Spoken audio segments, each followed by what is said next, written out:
Good evening, everybody. It's Saturday, November 7th, and it is a beautiful fall evening here on the southeastern coast of North Carolina. And I want to take this opportunity to make a little update on my Feijoa plant right here, also known as a pineapple guava. Now, earlier in the year, I made a video on this pineapple guava, and I showed it flowering. And this pineapple guava right here, I purchased in 2018 in the middle of the summer from Stan the Citrus Man McKenzie in South Carolina. And I purchased it as a seedling from him, and I bought it kind of on a whim, and I didn't know too much about it. And I took a bit of a gamble because when it comes to Feijoa, some of the varieties are self-fertile, which means they can set fruit and ripen their own fruit without a second variety to cross-pollinate it, and others are not self-fertile, which means they need cross-pollination from a completely genetically separate variety. So I was afraid that if I only planted this one plant, would I get fruit from it?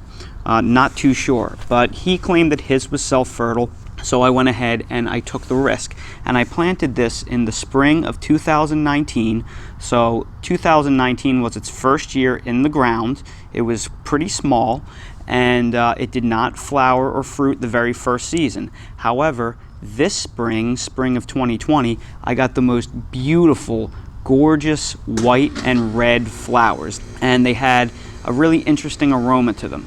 And then they eventually started to form little fruits on them, but they didn't progress too much. They didn't get very large for me, so I figured it's only its second season, so maybe the fruits won't mature for me. So I let them go, and I noticed that actually my fruits have grown and they have matured. So here we are, November 7th, and I have several ripe fruits to show you, which is pretty incredible on a tree that's basically only on its second season in ground and still pretty small. So I want to show you what the fruit is, what it's like when it ripens, and then we'll do a little taste test of the fruit. When it comes to harvesting Feijoa, there is no guesswork involved. You don't need to know when it's ripe to pick it off the tree, because you do not pick it off the tree at all. When the fruit is ripe, it will actually fall to the ground, and it will lie on the ground, and you can see them scattered all about the bottom of the Feijoa bush. When they fall to the ground, they are ripe, and you don't really need to worry about pests because they have a very, very tough and leathery skin to them, so they are very resistant to pest damage. So what I'm going to do is I'm going to take a look at them, and I'm going to pick up the nice looking ones off the ground that don't have any blemishes on them, and I am going to take them inside and give them a taste. And here are the pineapple guavas. You can see they are pretty small. They fit in the palm of your hand. They're smaller than a clementine. And if I weigh one, it only weighs 23 grams, which is honestly the size of a smaller fig. That's something like a Chicago Hardy fig, 27 grams. So they're not very impressive in terms of size. However, that may be for a few reasons. It may be because it is a very young tree and they will increase in size as the tree grows, which is likely. It could also be because the variety is unknown. It is just a seedling that I purchased, so it's not a named variety. There are official named variety Feijoas that are known to be larger. One is called Mammoth, one is called Apollo.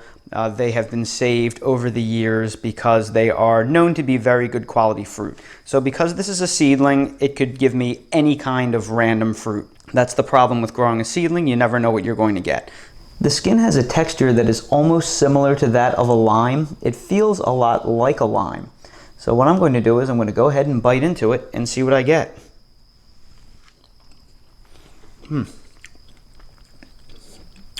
Wow, that is interesting. It is a very interesting flavor. The skin is very tart.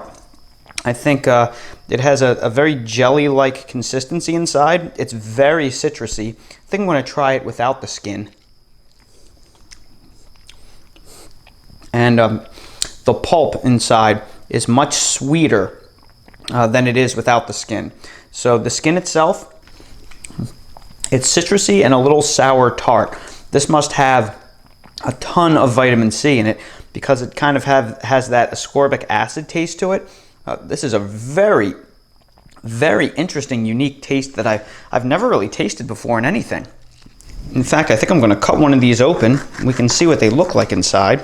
And that right there is the inside of the feijoa. This is really a unique tasting, very sweet but tart, citrusy fruit. Very unique.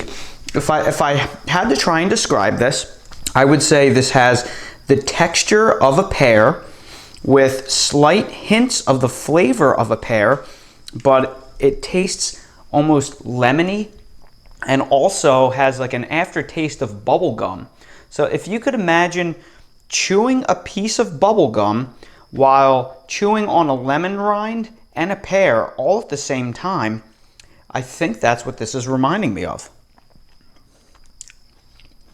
And the more I eat it, the more that I love it. You know what this tastes like? This tastes like Mother Nature's Sour Patch Kid. This is really, really good. Wow. In fact, the first bite that I had, it made me pucker so much with the astringency that I thought I wouldn't like it. But the more I eat it, the more I love it, which is kind of like how it is with the Sour Patch Kid. If you go with a completely dry mouth and you eat a Sour Patch Kid, the astringency almost takes your breath away, but then the more you eat them, the more you love them, and the more addicting they get. This is really a very, very unique and interesting fruit.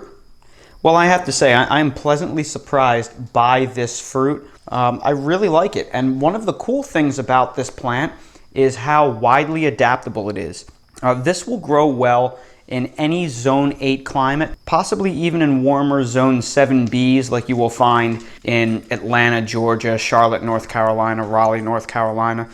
Stan Mackenzie's tree sailed through 8 degrees Fahrenheit, no problem at all when we had a historic freeze back in January 2018. It killed off a lot of his citrus plants, but the pineapple guava took absolutely no damage at all. And I would not be surprised if this could take it down to 5 degrees Fahrenheit, at least once it's established and mature in ground. So in those warm Zone 7s, you may be able to handle this, and this is absolutely bulletproof in my Zone 8 climate.